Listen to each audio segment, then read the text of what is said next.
చల్లగా ఉంది, మరి సాయంత్రం ఏమన్నా తినాలనిపిస్తుందా? సరే, ఏం చేసుకోవాలా అనే టైంలో ఒకటి ఆనియన్ పకోడీ చాలా బాగుంటుంది. కాజు కూడా వేసుకోవచ్చు, పల్లీలు కూడా వేసుకోవచ్చు.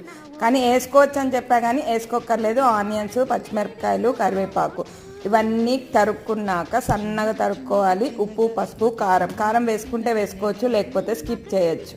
బేకింగ్ సోడా వేసుకోవాలి. బేకింగ్ సోడా కాదు, సోడా ఉప్పు వేసుకోవాలి. తినే సోడా కొంచెంగా వేసుకోండి. అది ఎక్కువ అయిపోతే కనుక మొత్తం పొడి పొడివి అయిపోతుంది. కొంచెం బియ్యపిండి ఉంటే వేసుకోండి. బియ్యపిండి లేకపోయినా కూడా పర్వాలేదు, ఉత్తి శనగపిండి అయితే కావాలి.